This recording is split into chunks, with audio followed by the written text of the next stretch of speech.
अस्सलाम वालेकुम नाजरीन। इस एपिसोड के आगाज में हम देखते हैं एला किला के जंदान में कराकोश बोरो से कहता है कर्तबा के महोद अमीर से मुलाकात करके उनके सलीबियों के साथ तजारत को कमजोर करने और इस खुफिया चाल के मकसद के साथ हमें खबर मिली है कि कुदस में भेजने के लिए वैंदक के ताजरों ने एक गार में गनीमत का बहुत बड़ा सामान छुपा रखा है, लेकिन उन्होंने हमारे लिए जाल बिछाया था और हम वहाँ पर कैद हो गए। ये सुनकर बोरो पूछता है ये गद्दारी किसने की, किसने झूठी खबर दी? तो कराकोश कहता है मालूमात हासिल करने वाला गोकबोरू था, लेकिन इससे पहले कि मैं उससे पूछ पाता कि उसे ये खबर कहां से मिली, मैं कैद हो गया। हमारे कैद होने के बाद मैंने उससे पूछा, लेकिन उसने कुछ नहीं बताया। वो अजीबो गरीब सूरत हाल में था, जैसे वो कैद होने की वजह से नहीं बल्कि किसी और वजह से नाराज था। वो हमेशा कहता रहता था कि ज्यादा बात गद्दारी लाती है। खैर, आपने हमें कैसे तलाश किया? तो बोरो कहता है जब मैंने सुना कि तुम पकड़े गए हो तो मैंने तमाम गुलामों के ताजरों से तुम्हारे बारे में पूछा। मैंने जब राकीफ को तुम्हारी निशानी दी वो मुझे एक जगह ले गया, लेकिन उसने मुझे धोखा दिया और बाद में मैंने उसका सर कलम कर दिया। निशानात का पीछा करने के बाद मुझे मालूम हुआ कि तुम एला में हो, लेकिन मैं उसकी बेटी साहिरा की कैद में आ गया। इसी दौरान दरवाजे पर आने वाली साहिरा कहती है फिक्र मत करो बोरो, तुम्हारी कैद ज्यादा देर नहीं चलेगी। यह सुनते साथ ही बोरो खड़ा हो जाता है। इधर दीवान में वजीर सलाहुद्दीन गमुश्तगीन से पूछते हैं जहाद की क्या कीमत है, बताएं हमें। तो गमुश्तगीन कहता है सलीबियों को आए हुए तकरीबन 1 सदी हो गई है। जब तक वो हमसे नहीं लड़ेंगे या हमारी मुखालफत नहीं करेंगे हमें इन जमीनों में उनकी मौजूदगी कबूल करनी होगी। ये सुनकर वजीर सलाहुद्दीन पूछते हैं तमाम नाइंसाफियों के बावजूद क्या हम सब कुछ नजरअंदाज कर दें और उन्हें हमारी मुकद्दस सरजमीन पर कब्जा जारी रखने दें? और फिर कायनमाज कहता है आपको खजाने की हालत का अंदाजा नहीं है। यकीनन जब मिस्र में बहुत से लोग मौजूद हैं आपके लिए दूसरी जगहों को देखना मुश्किल होगा। जंग में खर्च किए गए सोने की वजह से ज्यादातर लोग गुर्बत का शिकार है वजीर सलाहुद्दीन। तो वजीर सलाहुद्दीन पूछते हैं क्या फातिमियों ने सलीबियों के साथ ताउन किया और वो अमीर हो गए? जिसने भी उनके साथ इत्तेहाद किया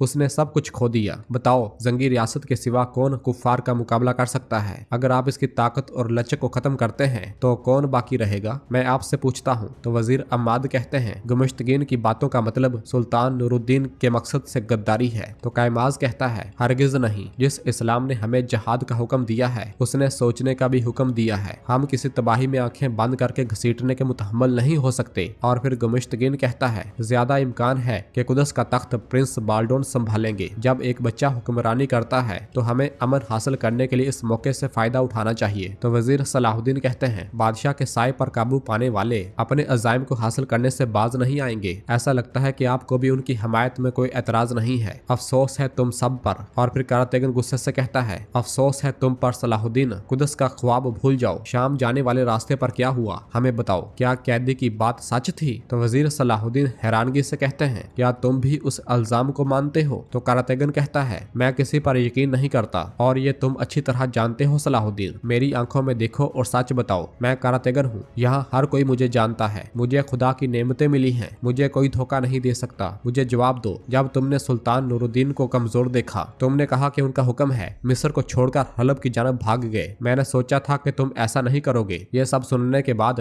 वजीर सलाहुद्दीन उसकी बात काटते हुए कहते हैं ये सब कुछ तुम्हारी आंखों के सामने हुआ, अब ऐसा क्यों बोल रहे हो? तो करातेगन कहता है तुम गुमुश्तगीन को एक मुसीबत साज कहते हो, लेकिन तुम मेरी पीठ पीछे मेरे भांजे को लेने जाते हो। तुम मेरी पीठ के पीछे ये सब करोगे तो तुम्हें क्या लगता है कि मैं बेवकूफ हूँ? ये सब सुनकर खलील गुस्से से कहता है करातेगन अपनी हदूद से आगे न बढ़ो। तो करातेगन उससे पूछता है तुम क्या करोगे? हाँ, मुझ पर गुस्सा करने की बजाय अपने सुल्तान से कहो कि जवाब दे। तो वजीर सलाहुद्दीन कहते हैं अगर इस वक्त तुम मुझे नहीं जानते तो मैं तुम्हें जवाब नहीं दूंगा। और फिर अमीर अस्फहानी कहते हैं बहुत हो गया, ये सब इसके बारे में बात करने की जगह नहीं है। दीवान बर्खास्त होता है और फिर वजीर सलाहुद्दीन खड़े होकर कहते हैं इस फितने ने शकूको शबहात को जन्म देने वालों का असल चेहरा फाजे कर दिया है। अन करीब हर कोई अपने अल्फाज की कीमत अदा करेगा। ये कहते साथ ही वो अपने करीबी साथियों और बाकी सब के साथ चले जाते हैं, जबकि करातेगन और बहादुर गुमुश्तगीन के साथ खड़े हो जाते हैं।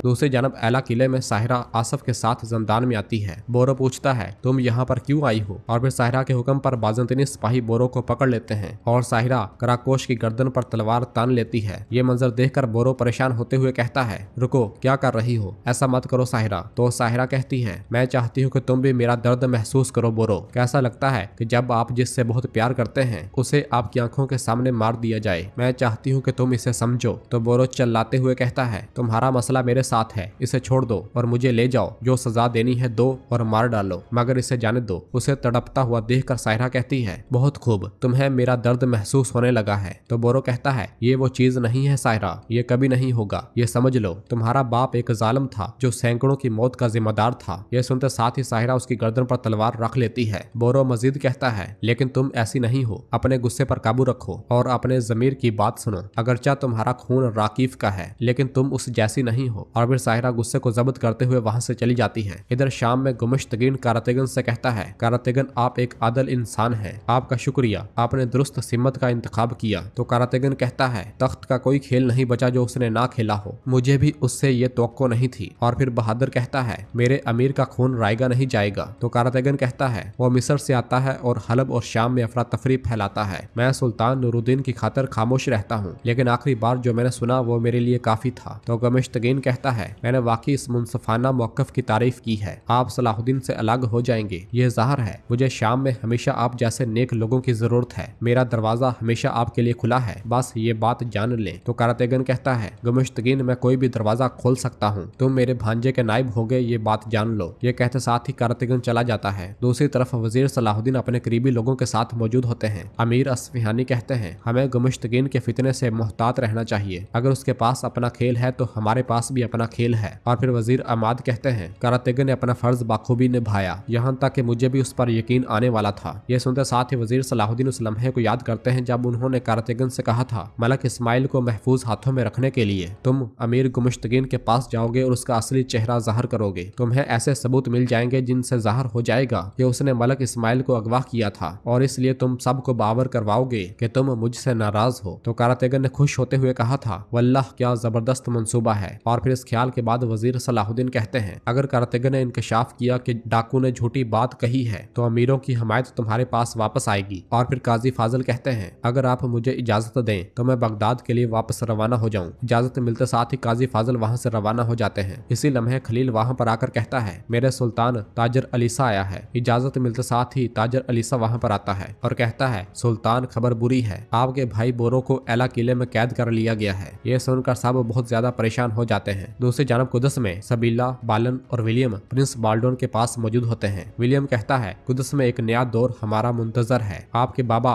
इमारले की बेवक्त मौत, और जैसा कि आप जानते हैं कि तख्त पर बैठना आपका हक है। और फिर सबीला कहती है, लेकिन आपकी बीमारी बाल्डोन, ऐसा काम करना आपकी सेहत को खतरे में डाल सकता है। आप जानते हैं कि बादशाही के लिए बड़े तजर्बे और जिम्मेदारी की जरूरत होती है। और फिर विलियम कहता है, प्रिंस बाल्डोन, आप और कुदस दोनों के मफाद में है कि आप तख्त पर अपना दावा तर्क कर दें। ये सब सुनकर बाल्डोन पूछता है, अगर मैं तख्त पर ना बैठूं तो कौन बैठेगा? तो बालन कहता है, चूंकि मैं आपकी बहन से शादी करूंगा इसलिए मुझे बादशाह का खिताब दिया जाएगा, लेकिन मुझ पर यकीन करो बाल्डोन, ये उन्वान बादशाह होने के बारे में नहीं है, हम सब का एक मुश्तरका मकसद है, वैसा ही जैसा कि बादशाह इमारलेग, कुदस और हमारे हम मजहब परस्तों का है। और फिर सबीला कहती है, यहाँ पर वो लोग होंगे जो आपको उलझाएंगे, बराए मेहरबानी उनकी जानब कान मत लगाना, बस हम पर भरोसा करना, ठीक है बाल्डोन? तो बाल्डोन सोच में पड़ जाता है। इधर वजीर सलाहुद्दीन पूछते हैं, ये कैसे हुआ? तो अलीसा कहता है, हमने मिलकर ताजर पैतरो से मालूम किया था कि कराकोश एला में है। मैंने इसरार किया था कि हमें हमायत के बगैर आगे नहीं बढ़ना चाहिए, लेकिन मैं बोरो साहब को नहीं रोक सका। कुछ देर सोचने के बाद वजीर सलाहुद्दीन कहते हैं, मैं एला से बोरो और कराकोश को लेने जाऊंगा और इंतखाबात से पहले वापस आ जाऊंगा। इसके अलावा करने को कुछ नहीं है। खलील एथरस को खबर भेजो और उसे तैयार होने का कहो, हम एला जाएंगे। ये सुनते साथ ही खलील चला जाता है। दूसरी जानब कुदस में लाडगाए मारिया से कहता है, खुदा का मंसूबा बहुत अजीब है, किसी को समझ आना मुमकिन नहीं। सुल्तान नूरुद्दीन ने भी बादशाह इमारले के साथ आखिरी सांसें ले ली हैं। ये सुनकर मारिया कहती है, तो इसका मतलब है कि शाम में भी तख्त को तबाह कर दिया जाएगा जैसे कुदस में होगा। तो लाडगाए कहता है, हाँ, अगर सलाहुद्दीन उस तख्त के नीचे से निकल आया तो हमारा काम बहुत ज्यादा मुश्किल हो जाएगा। तो मारिया कहती है, सबसे पहले कुदस का तख्त लाडगाए और फिर हम सलाहुद्दीन का भी ख्याल रखेंगे। तो लाडगाए कहता है, जितना मैं विलियम को जानता हूँ तो वो बालन और सबीला का ताउन लेगा, वो बाल्डोन को तख्त से दस्तबरदार होने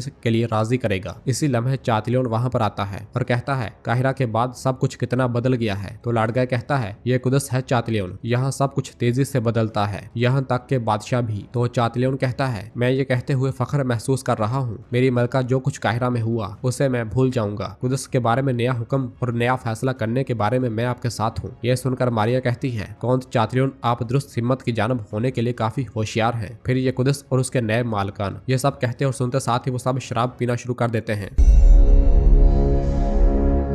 तो नाजरीन इसी जगह पर एपिसोड खत्म करते हैं। मिलते हैं बहुत जल्द अगली एपिसोड के साथ। वीडियो को लाइक कर दे और जिन दोस्तों ने अभी तक चैनल सब्सक्राइब नहीं किया वो जल्दी से चैनल सब्सक्राइब कर दे और बेल आइकन यानी घंटी वाले निशान को भी प्रेस कर दे ताकि आने वाले एपिसोड आपको आसानी मिल सके। दुआओं में याद रखें। अल्लाह हाफिज।